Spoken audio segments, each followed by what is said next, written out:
Hello, beautiful strangers, and welcome back to another episode of Crimson Gray. When last we left off, we got an ending, our first one. I believe it was called Not Like This or something like that. Let me see. Yes, Not Like This is what is written on my thing. And we're going to be going for another ending today. I actually, from what I recall, don't think it's very long, especially because, well, we'll be skipping scenes that we've already read. Speaking of... Okay. Good. Just wanted to double check our skip settings. You've unlocked at least one bonus from previous games. These will make positive outcomes more likely and negative outcomes less so. Do you want to play with these bonuses? No, I'm okay. If I recall, it's basically, like you get little extra bonuses for stuff. Like I think the points that you need to get certain things are decreased or something. I'm not actually sure. I've never used it before. The guide I'm using actually doesn't have anything related to that. And from what little playing around I did with this before I actually sat down to record the first episode, I'm just trying to get various, seeing what kind of trouble I can get into and seeing if it was really worth it to making myself a flowchart. I don't know. I think it seemed to really matter. Let's see. We are, well, here. We get to choose what we do with her. Well, let's smile at her. Oh, we did that already. Fair enough. I actually want to check, and I actually should have done it beforehand, to see which ones of this we'll see. Okay, we'll see that one. Okay. Okay.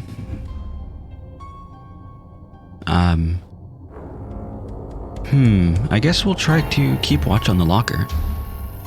John spent the whole day near the door hanging out in the hallway, trying to catch a glimpse of someone messing with his locker. He didn't see anyone, but there weren't any messages either. Periodically throughout the day, he felt certain that someone was watching him, but could never tell who. John lingered at school until he was basically the last student, seeing no one. Burp. Blech. It's weird. I almost never burp. This is weird. Yeah, I'm one of those people, like, I can probably count on one hand the number of times I've burped in the last month. Anyway, when he finally went home, though, the sense of being watched just intensified until he went to sleep. That's probably not a good thing. I think we've read this already. Oh, no, we haven't. When he woke up the next day, he felt a little better.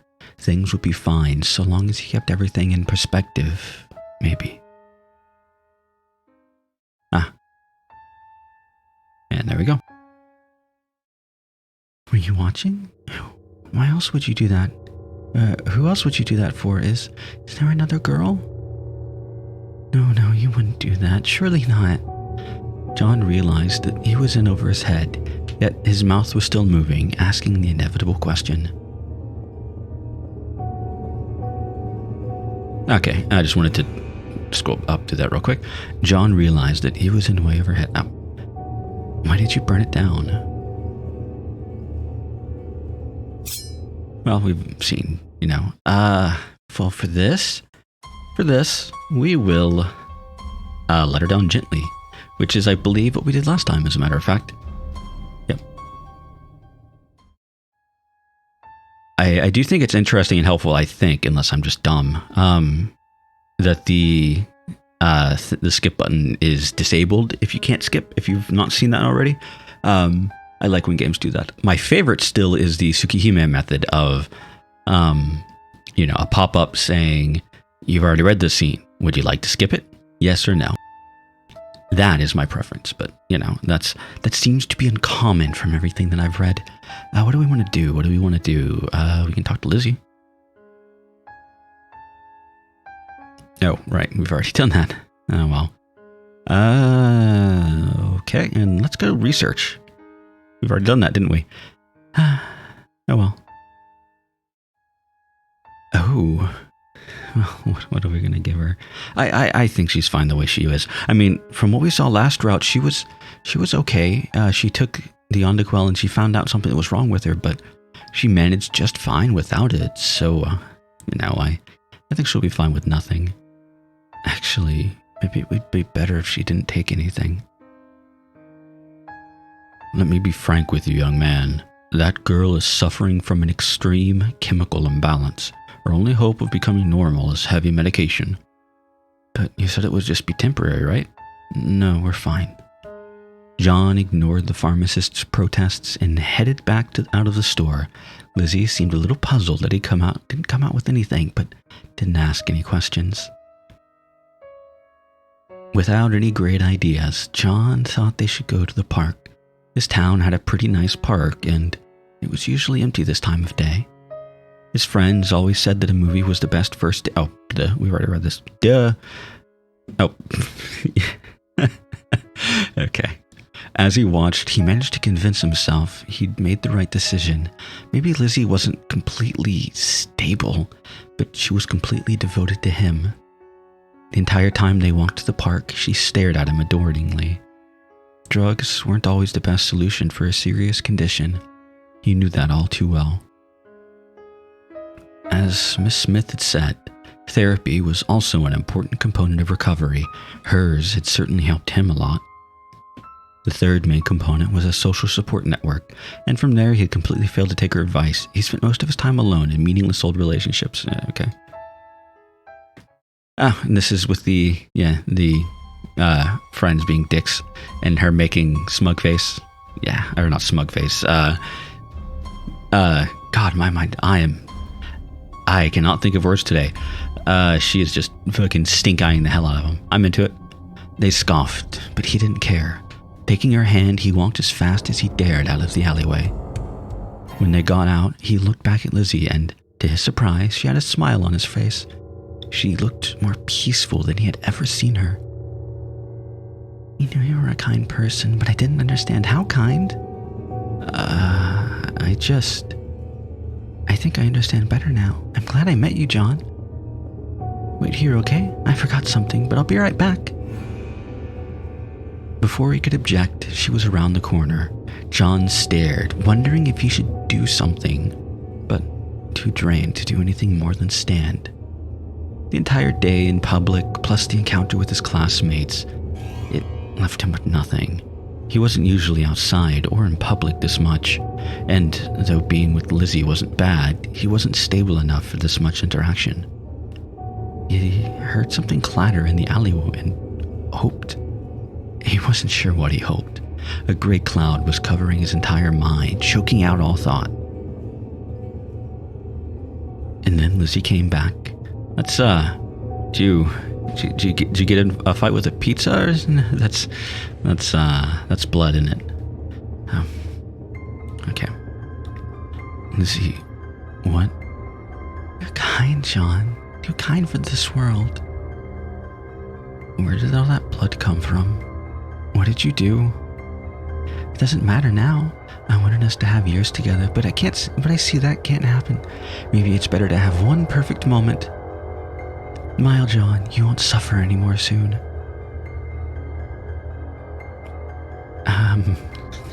Okay.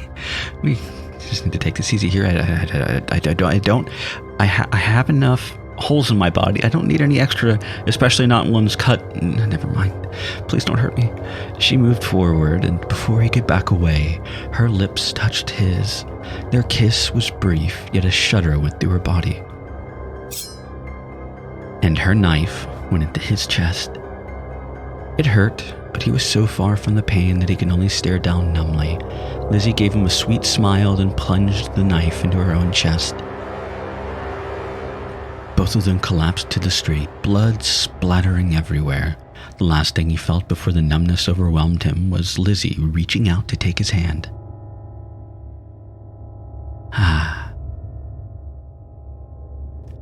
It was a good day.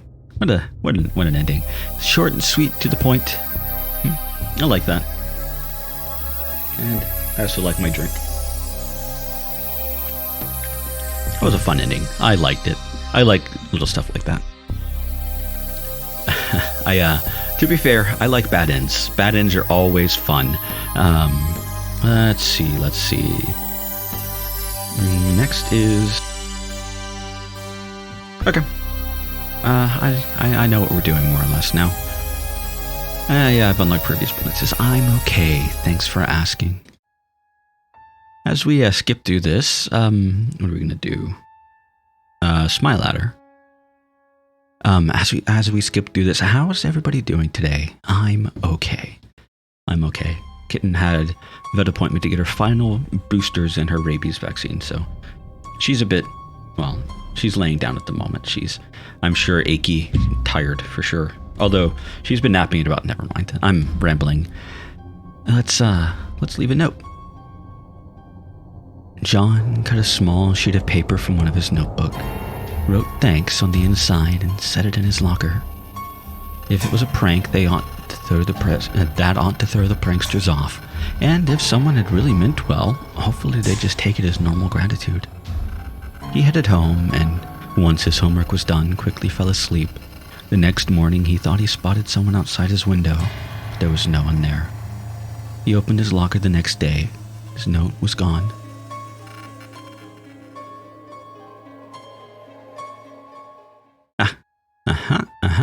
Skip. You left me a note. It was almost too much. I took it home and I'll keep it forever and ever and ever. You know what? I actually shouldn't put my phone there in case my phone vibrates, because that's going to be very loud because it's right under my microphone. John realized he was in way over his head, yet his mouth was still moving, still asking the inevitable questions. I actually got a game on sale today on GOG. I fucking hope it works, because I bought it on Steam forever ago, and they're not forever ago. The last winter sale, and it didn't fucking work. But apparently the GOG version works, so, you know. Hooray to old software. For this, we want to cautiously say yes. Lizzie, I don't know you very well yet, but despite all this, I think you're a good person. No, I'm awful. John is just being kind and not answering the question. I want to get to know you better, Lizzie. Maybe then I could love you. He said it. John desperately hoped that wasn't a mistake. He hoped this all wasn't a mistake. Huh? You're not going to do anything crazy? Okay. No, John loves me. That's all that matters. Okay. Isn't it horrible we have to be in different classes? Lovers shouldn't be separated like this. I do, I like her smug face. Or not smug. Fuck, what do I keep saying smug? Her, basically just stink eye whole thing going on there. She has going on there. I like when, anime, manga, visual novel, whatever, characters do that in general. It's always fun. That and, well, smug. Smug's fun too.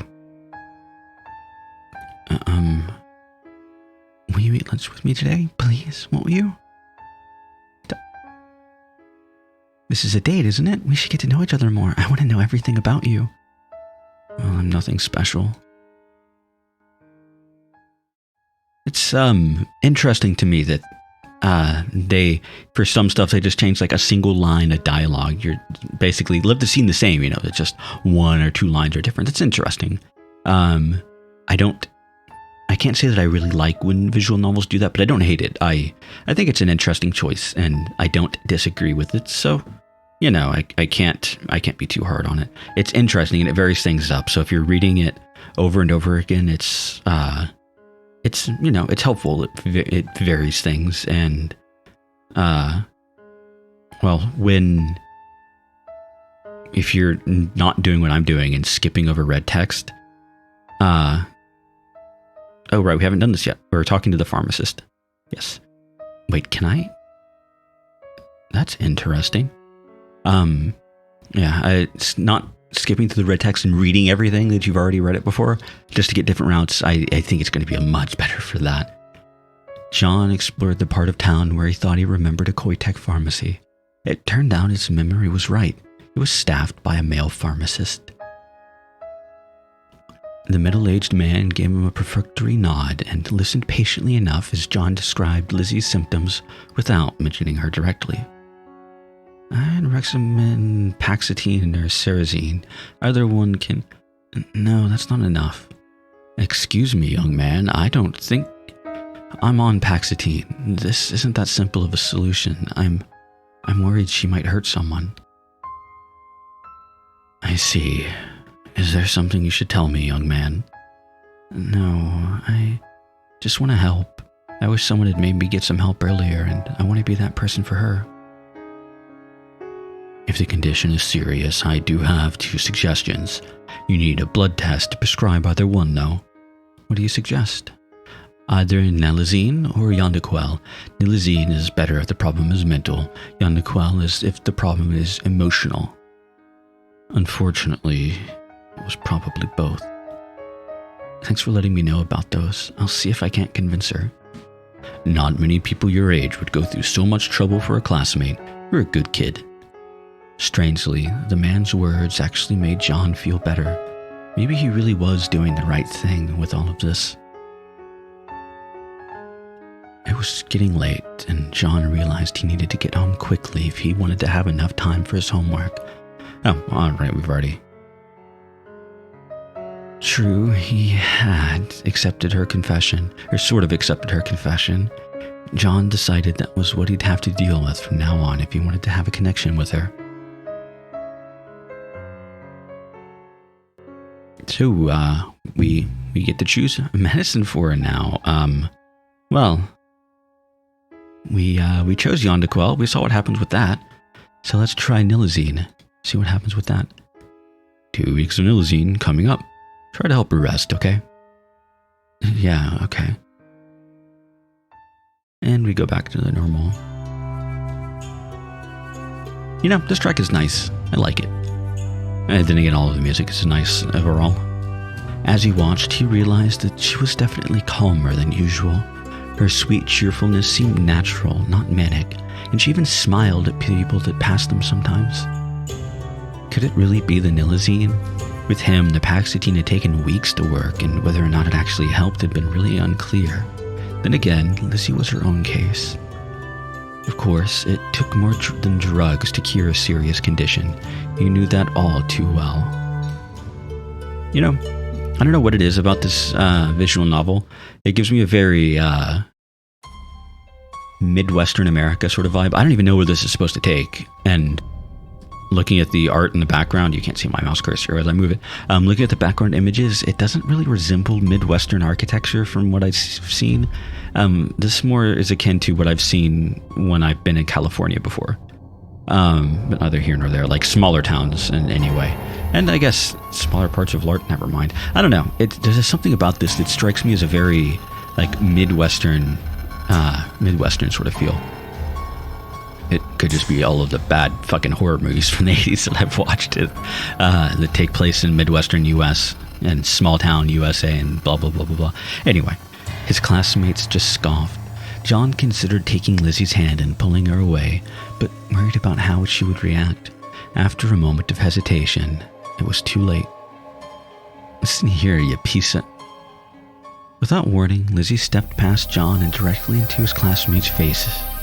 He caught a glimpse of her, and she seemed strangely focused. Then he could see only the back of her head. Yana's a good person. Shit, she's practically helping you. You think you shouldn't say unkind things about good people? Her voice sounded sweet, but his classmates took several steps backwards. John was suddenly very grateful that he couldn't see her face. I've had a nice day today. I hope you all have a nice day too. Fuck this, we're out. They scrambled, just barely slow enough that they weren't running away. Lizzie stayed exactly where she had been standing, entirely still.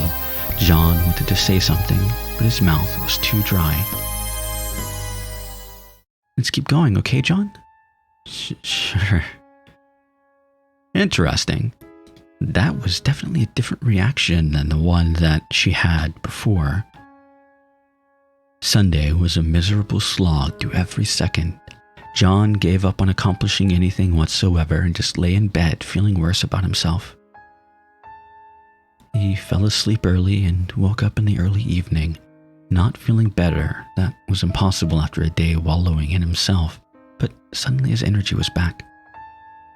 And he needed it, because he hadn't accomplished anything he needed to do over the weekend.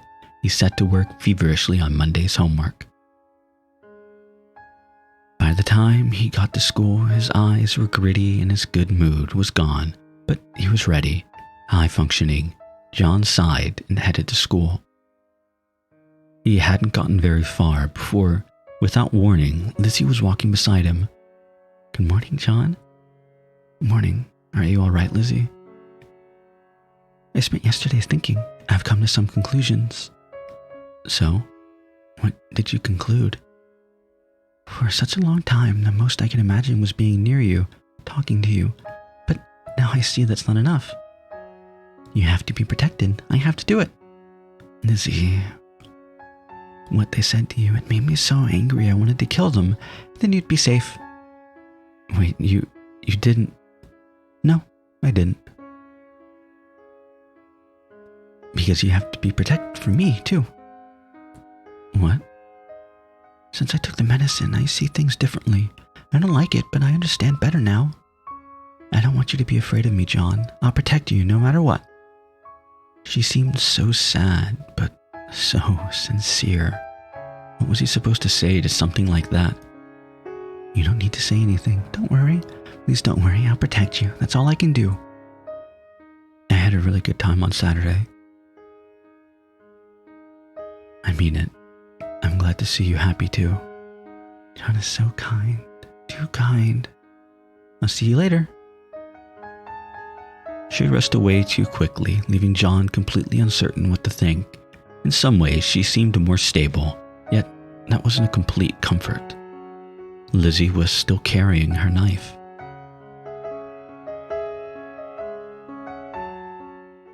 Aha.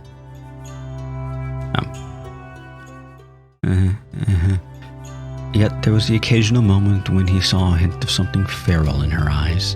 He worried about what she would be capable of if she thought it was necessary. But all in all, John was happier than he had been in a long time. His classmates even stopped messing with him about Lizzie, though he wasn't sure if that was because she seemed normal or because they were afraid of her. Yet he wasn't. Not really.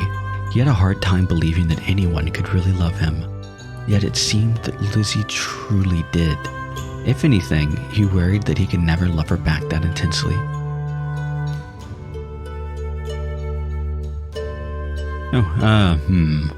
I know which one I would like to choose for this ending, but I don't know what the actual... Okay, that's simple enough.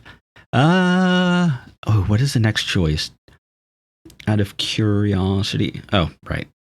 Never mind. Yeah, we're dating. That's probably a good thing for you. You need more relationships. But I have to ask, has the two of you been intimate? And that's that. And this one is, I'm pretty sure it's what kind of question is that? And checking. Yeah. Simple enough. Don't get offended. I'm just concerned for your welfare. You never asked questions like that about any of my other friends. I'm not being rude, John. This is important. Oh, right, yeah. You looked up the records about Mother. Say, how was the Nilazine working for you? Any no unpleasant side effects? It's wonderful. Thank you so much for giving it to me. Oh, and helping get more of it. Yep. That's so sweet, but it's not necessary. It helped me understand our relationship clearly. You don't need it anymore. I don't need it anymore. Yeah, I'm dumb. I can't read. But John, we've been dating since you accepted my confession, but we've only done normal things. I love being with you every second of the moment, but can we do something more romantic? Oh. She's, well, I guess actually this is probably going to be a good stopping point because we're going to start our date. Our lovely, lovely date with Lizzie.